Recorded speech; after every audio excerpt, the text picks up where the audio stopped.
I'm really curious to talk to Yuri a little bit more, but at the same time I would feel bad for distracting her from reading. I'll catch a glimpse of the cover of her book. It looks like the same book that she lent to me. More than that, she seems to be on the first few pages. Crap. I think she noticed me looking at her. She sneaks another glance at me and our eyes meet for a split second. That only makes her hide her face deeper in her book. Sorry. I was just spacing out. I mutter this, sensing I made her uncomfortable. Oh, it's fine. If I was focused, then I probably wouldn't have noticed in the first place. But I'm just rereading a bit of this, so... That's the book you gave me, right? Mm-hmm. I wanted to reread some of it. Not for any particular reason. Just curious. Oh, sorry, that's you, Vegeta. Just curious. How come you have 2 copies of the same book? Well, when I stopped at the bookstore yesterday. That's not what I meant. I mean, I just happened to buy 2 of them. I see. There's something fairly obvious here that Yuri isn't telling me, but I decide to let it go. I'll definitely start reading it soon. I'm glad to hear. Once it starts to pick up, you might have a hard time putting it down. It's a very engaging, relatable story. What's it about, anyway? Well, Yuri closes the book and scans her eyes over the back. We've done this part before in a previous episode, so let's go ahead and just kind of flip through it fast, alright? Works for me. Seems reasonable. Yeah, I actually went back and watched that episode. I didn't expect what happened. That was in your first run, wasn't it? Yeah, the first time we ever played it. Well, Elmo was sitting in the hot seat that time when things ended for that run. Yep, that was pretty wild. Episode 3? Episode 3. Alright, well, now let's see what it means to read with company. Reading over my shoulder, huh? That's not really rude, it's just kind of funny. Alright. Yuri takes her left arm and holds the left side of the book between her thumb and forefinger. Oh yeah. Oh. I'll do the same with my right arm on the right side of the book. That way I turn a page and Yuri slides into her thumb after it flips to her side. But in holding it like that, we're huddled even closer together than before. It's actually kind of distracting me. It's as if I can feel the warmth. And she's in the corner of my vision.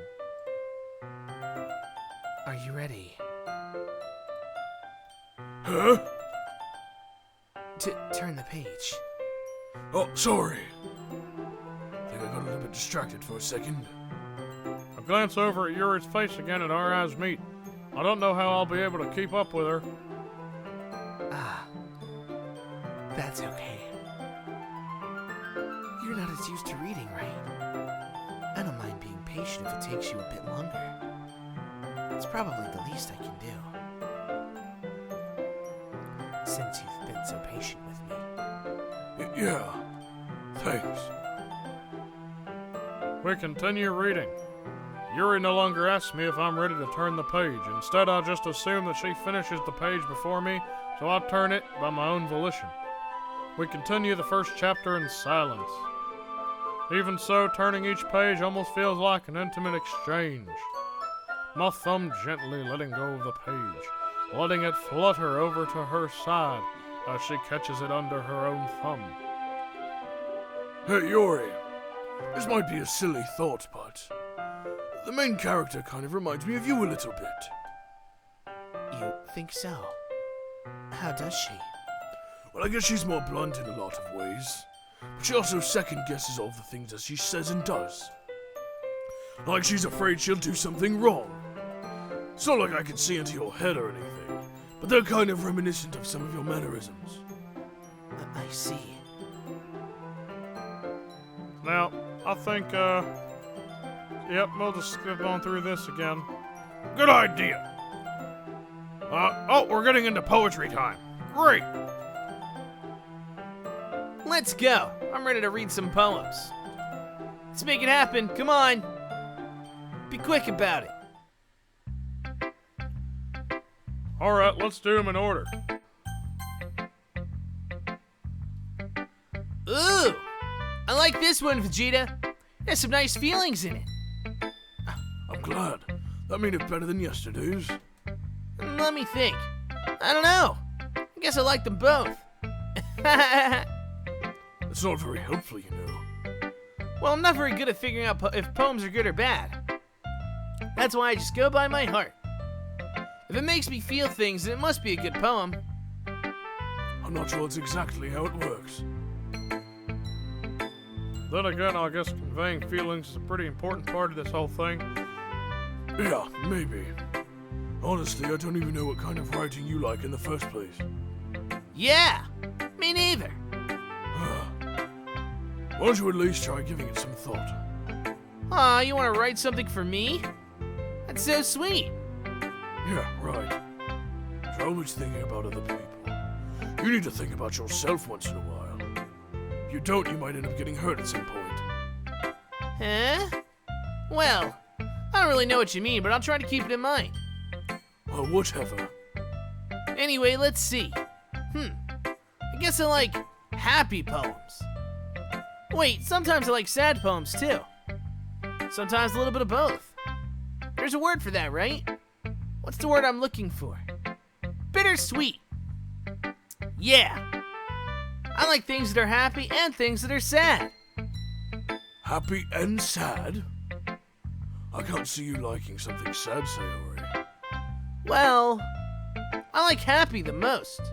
But sometimes when you have a little rain cloud in your head, a sad poem can help give the rain cloud a little hug and make a nice happy rainbow. Sayori, that's unexpectedly poetic. Huh? It is? Maybe I'm getting better at expressing my feelings after all. Thanks, Vegeta. I should go write that down then. You can read my poem now, okay? Bottles. I pop off my scalp like the lid of a cookie jar. It's the secret place where I keep all my dreams. Little balls of sunshine all rubbing together like a bundle of kittens. I reach inside with my thumb and forefinger and pluck one out. It's warm and tingly. But there's no time to waste. I put it in a bottle to keep it safe. And I put the bottle on the shelf with all the other bottles. Happy thoughts, happy thoughts, happy thoughts in bottles all in a row. My collection makes me lots of friends. Each bottle a starlight to make amends. Sometimes my friend feels a certain way. Down comes a bottle to save the day. Night after night, more dreams. Friend after friend, more bottles. Deeper and deeper my fingers go, like exploring a dark cave, discovering the secrets hiding in the nooks and crannies. Digging and digging, scraping and scraping. I blow dust off my bottle caps. It doesn't feel like time elapsed. My empty shelf could use some more. My friends look through my locked front door. Finally, all done. I open up and in come my friends. In they come in such a hurry. Do they want my bottles that much? I frantically pull them from the shelf one after the other, holding them out to each and every friend, each and every bottle. But every time I let one go, it shatters against the tile between my feet. Happy thoughts, happy thoughts, happy thoughts in shards, all over the floor. They were supposed to be for my friends who aren't smiling. They're all shouting, pleading, something. But all I hear is echo, echo, echo, echo, echo inside my head. Holy crap. Sayori, did you really write this? Of course I did. Didn't I tell you yesterday I was gonna write the best poem ever? Yeah, but... I mean, I didn't expect something like this coming from you. Monica taught me a whole lot. And I've been really in touch with my feelings recently. I see that. Your Monica gave you good advice. Creepy. Well, not exactly. Maybe because I'm so used to you being cheerful, that is. Well, never mind. I'm thinking too hard about it. The point is, it came out good, so you should be proud of it. Aw, thanks. I I feel like I was meant to express myself this way. It even helps me understand my own feelings a little bit better. Writing is like magic. You've gotten pretty passionate about this, huh? I hope you keep it up. Yeah! Writing's the best. I'm gonna keep writing until I die. Don't get ahead of yourself. Or die, for that matter. Please do not die. Cyrus always had a habit of getting obsessed with something before dropping it no more than a week later. I wonder if this is one of those times. But seeing the passion in her eyes makes it hard for me to be pessimistic. Alright, let's do Natsuki's. I liked your last one better. Huh? Really? Well, yeah, I could tell you were a little more daring with this one. But you're really not good enough for that yet. It fell flat. That may be true, but I just wanted to try something different. I'm still figuring this all out. I mean, I always like poems that aren't trying too hard. I hate when people try to sound fancy or add more meaning just by using annoying and complicated language. Just make it simple, cute, and to the point. Yuri's head over heels for all this cryptic nonsense, but I see right through that BS. Ha! Making your reader look so hard for all this deep meaning is just an excuse to have no meaning at all. I guess that's one way to look at it. Well, everyone has their own opinion. My opinion is the best opinion. I'm sure you figured that out already. Anyway, here's my poem. Maybe you'll learn something. Amy likes spiders. You know what I heard about Amy? Amy likes spiders. Icky, wriggly, hairy, ugly spiders. That's why I'm not friends with her. Amy has a cute singing voice. I heard her singing my favorite love song. Every time she sang the chorus, my heart would pound to the rhythm of the words. But she's not no, she likes spiders. That's why I'm not friends with her. One time I hurt my leg really bad. Amy helped me up and took me to the nurse. I tried not to let her touch me. She likes spiders, so her hands are probably gross. That's why I'm not friends with her. Amy has a lot of friends. I always see her talking to people. She probably talks about spiders. What if her friends start to like spiders too? That's why I'm not friends with her. It doesn't matter if she has other hobbies. It doesn't matter if she keeps it private. It doesn't matter if it doesn't hurt anyone. It's gross. She's gross. The world is better off without spider lovers. And I'm gonna tell everyone. Not bad, right? It's quite a bit longer than yesterday's. Yesterday's was way too short. Sonic, what the heck are you doing? Sorry, I got kinda excited. Well, this is my character, and you let me read for her. Alright, sorry. Yesterday's was way too short. I was just warming up. I hope you didn't think that was the best I could do. No, of course not. Anyway, the message is pretty straightforward in this poem. I doubt I have to explain it. Sometimes you can explain complicated issues with much simpler analogies. And it helps people realize how stupid they're being. Like anyone who would agree that the subject of this poem is an ignorant jerk. Do you know people like that? Of course, it's about how everyone thinks my... Well, that doesn't matter. It can be about anything. I wrote it to be easy to relate to. Everyone has some kind of weird hobby or a guilty pleasure. Something that you're afraid if people find out. Well, they make fun of you or think less of you. But that just makes people stupid. Who cares what someone likes as long as they're not hurting anyone or it makes them happy? I think people really need to learn to respect others for liking weird things. Well, you're definitely right. At least I can relate to that. And I'm sure a lot of other people can too. What I do best, after all. I don't like writing unless there's a good message to take away from it. Like, conveying emotions is important. But I want to make people think, not just feel.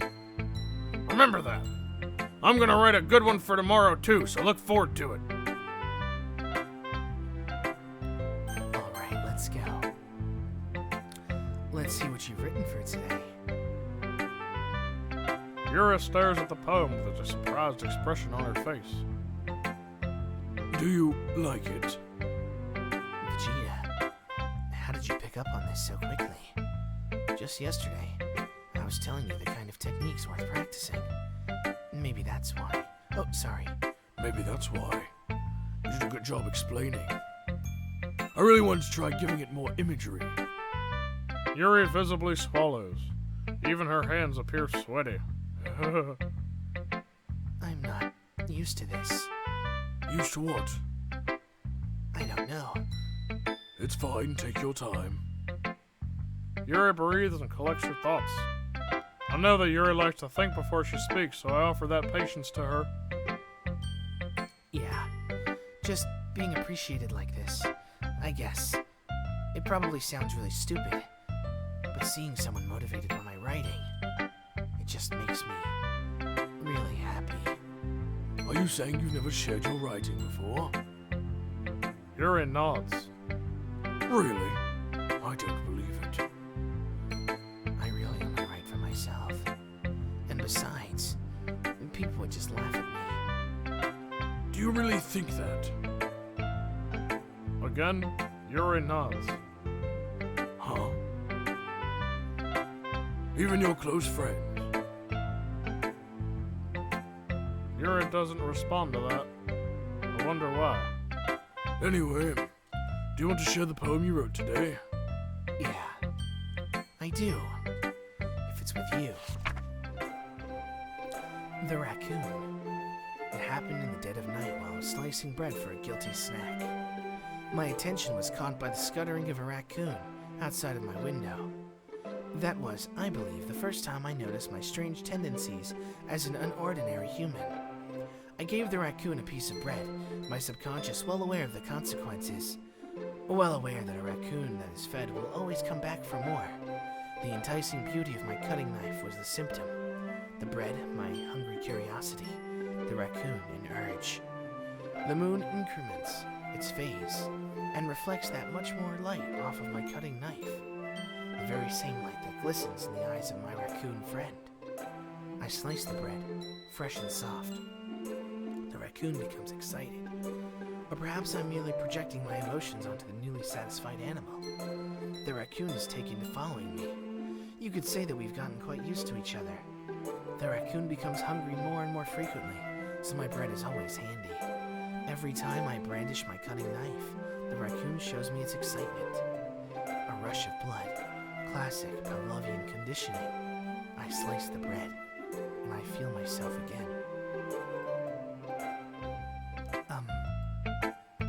I was a little more daring with this one than yesterday's. I can see that. Your daddy gave you good metaphors.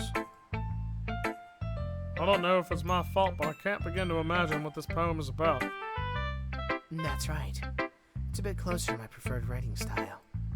Using the poem as a canvas to express vivid imagery and conveying emotions through them.